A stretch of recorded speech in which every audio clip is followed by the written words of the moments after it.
기대해 나에게 주신 하루를.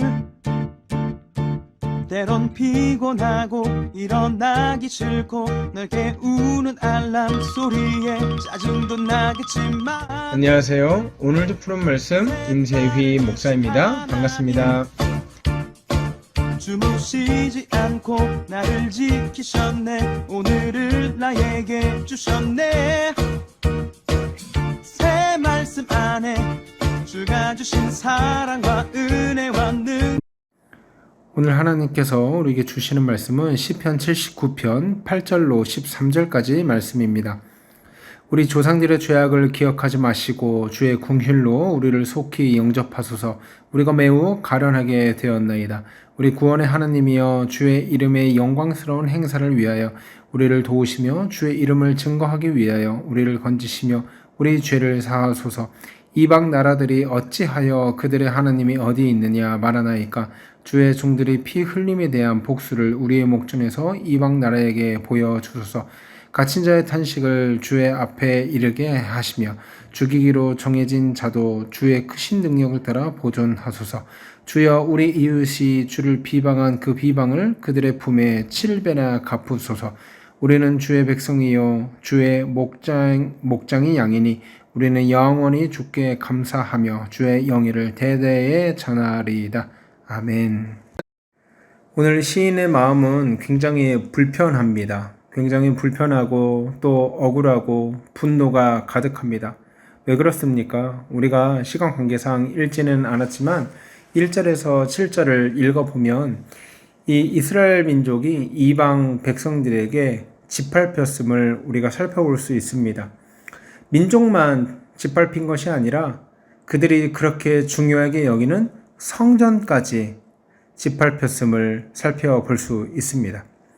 1절에 보면 이렇게 말하고 있습니다. 하나님이여, 이방 나라들이 주의 기업의 땅에 들어와서 주의 성전을 더럽히고 예루살렘이 돌무더기가 되게 하였나이다. 이렇게 말하고 있어요.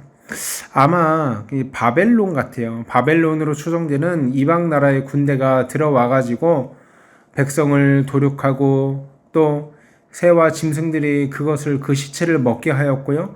또 하나님의 성전을 다 짓밟아 놓는 이런 비극적인 상황 가운데 시인이 하나님께 외치고 절규하고 있는 본문이 바로 시편 79편입니다.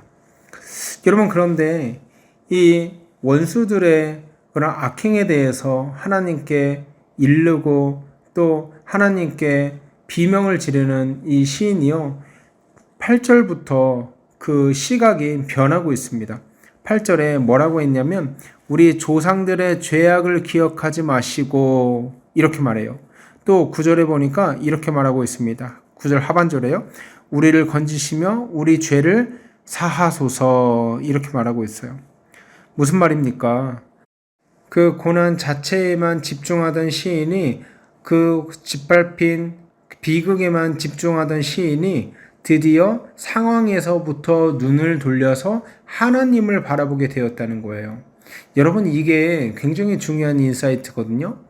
우리가 어떤 고난을 당하고 우리가 어떤 억울한 일을 당할 때요, 우리는 그 고난, 그 억울함, 그 자체에만 몰두해가지고 하나님을 바라보지 못하는 경우가 굉장히 많아요. 화나는 일을 당했을 때, 억울한 일을 당했을 때, 그 화나는 감정, 분노의 감정, 슬픈 감정, 억울한 일의 그 억울함의 감정, 거기에만 흠뻑 빠져가지고 거기서 헤어나오지를 못하는 거예요. 그러면 결론이 어떻게 되는지 아세요? 그 감정의 노예가 될 수밖에 없어요. 그 감정의 노예가 되어서 스스로를 괴롭게 하고 거기에는 회복될 기미가 보이지 않는 거예요. 그런데 여러분, 상황에 눈을 두는 것이 아니라 상황에서 눈을 돌려서 하나님께 눈을 두면 어떻게 되는지 아십니까? 나의 죄가 보이더라.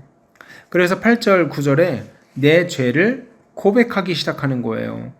8절에 하나님이여, 우리 조상들의 죄악을 기억하지 마시옵소서. 9절에 우리 죄를 사하소서.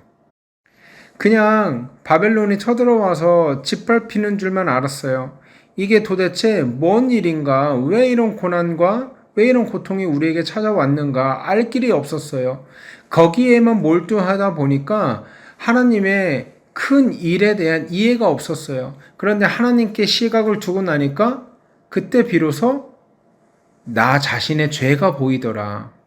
사랑하는 여러분, 우리가 고난을 만나고 고통을 만났을 때 그 고통과 그 고난에만 몰두해가지고 감정의 노예가 되는 것이 아니라 하나님을 바라보며 우리의 죄를 자복하는 저와 여러분이 되기를 주의 이름으로 소원합니다. 또 그렇게 함으로써 회복을 할 수 있는 저와 여러분이 되기를 주의 이름으로 소원해요. 8절 9절에서 하나님께 회개하기 시작합니다. 하나님, 우리 조상들의 죄를 기억하지 말아주세요. 잘못했습니다. 9절에 하나님 우리를 건져주세요. 우리 죄를 용서해 주세요. 죄를 고백한다는 거예요. 우리가 하나님께 죄를 지어서 하나님께서 바벨론 민족을 들여 쓰셔서 우리를 징계하시고 우리를 때리시는구나. 이거를 깨달은 거죠. 그러고선 13절에 보니까 무슨 말씀으로 마무리합니까? 우리는 주의 백성이요 주의 목장의 양이니 우리는 영원히 주께 감사하며 주의 영예를 대대에 전하리이다. 여러분, 저는 시편 79편 13절 마지막 절 보면요, 무릎을 탁 치게 돼요. 왜 그렇습니까? 고통과 고난이 죽을 것 같이 힘든 상황 가운데서도 하나님께 시선을 두니까 어떻게 돼요? 감사함으로 바뀌더라. 13절, 우리는 영원히 주께 감사하며. 고통과 고난의 그 포커스를 두고 시선을 거기에만 몰두하고 분노와 슬픔과 억울함 그 감정에만 몰두했을 때, 헤어나오지 못했을 때는 감사가 없었어요. 왜 이런 고난, 왜 이런 고통이 나에게 찾아왔는가 원망하고 불평할 수밖에 없었어요. 그런데 그 시선을 고난 자체에 두는 것이 아니라 고난을 허락하신 하나님께 두는 순간 자기의 죄를 자복하게 되고 또 그 고난을 감사하게 되더라는 거예요. 언제 그 고난에 감사하게 된다 그랬죠? 하나님께 시선을 돌릴 바로 그때에. 하나님께 시선을 돌리고 나니까 감사할 일 투성인 거예요. 고난이 찾아오고 고통이 나를 에워싸도 내가 하나님께 시선을 두고 가만히 하나님을 묵상해 보니까 아하, 잊고 있었던 한 가지를 깨달았거든요. 그게 뭔지 아세요? 13절 상반절에 이렇게 기록하고 있습니다. 우리는 주의 백성이요 주의 목장의 양이로다. 이렇게 기록하고 있죠. 무슨 말이에요? 고난이 찾아오고 고통이 나를 힘들게 하고 슬픔이 찾아와도 나는 하나님 것이다. 나는 하나님 소유이다. 내 인생은 내 것이 아니라 하나님 손바닥 안에 있는 하나님의 존귀한 백성이다. 하나님 소유이기 때문에 하나님이 책임져 주시고 하나님 소유이기 때문에 하나님이 이 고난과 고통을 통해서 나를 깨우치고 나를 깨닫게 하신 후에 더욱더 정금같이 나를 들어 쓰실 것이다. 나를 회복하실 것이다. 그 믿음이 시편 기자에게 있었던 것입니다.